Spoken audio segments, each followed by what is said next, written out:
Popelka. Popelko. Ano, mama. I hned nám ukliď. Jistě, mama. Ukliď si pokoj radši svůj. Jistě. Bože, nějak se mi to rozlepuje. A nalepím tu fotku sem. A je to, žádný problémy s tím nejsou. Tak.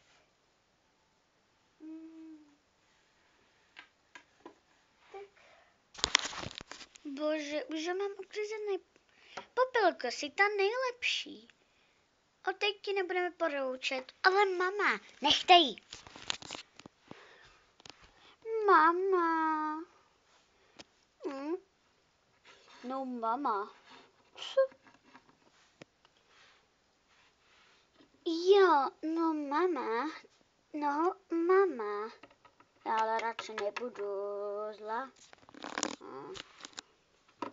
Tak dcery moje, pojďte sem. Au, sláští motorky, není to pro holky. Já vím. Au.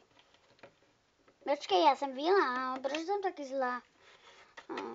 Bože. Vy se pletete.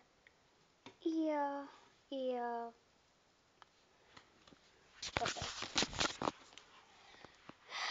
Já bych se nejradši odstěhovala, ale s mýma věcma.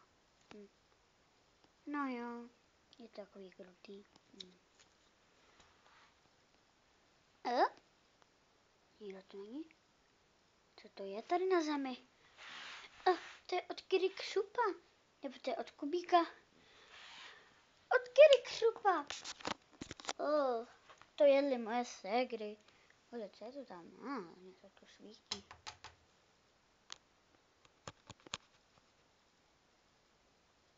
Jo. My bychom si tu něco vzít. Radši jdu sem. Řeknu, ať se nechají tam. To. Můžeme si to uklidit. Bože, je tady takový vinec.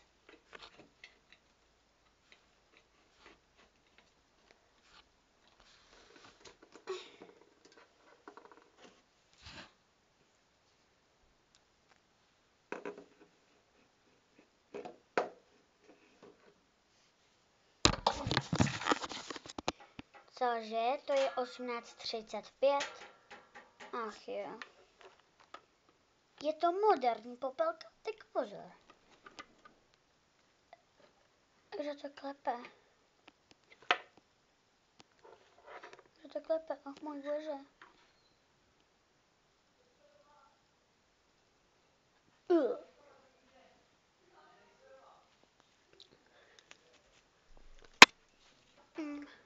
Co je za mě dole?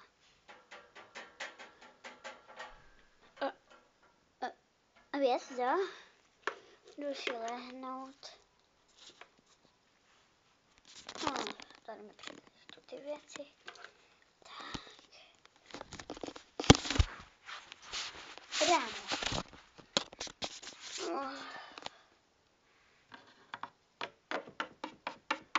Kam jdeš? Nahoru, kam bych šla. Já taky nahoru. Ach jo.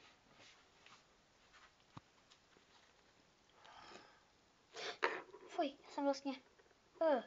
to byl sen o popelce. A kaka. Co?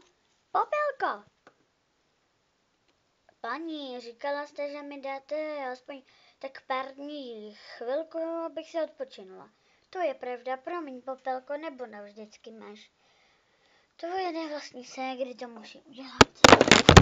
Ty musí právě teď odsloužit, protože není normální, aby si odsloužila. Teď jo, mama. Ach jo.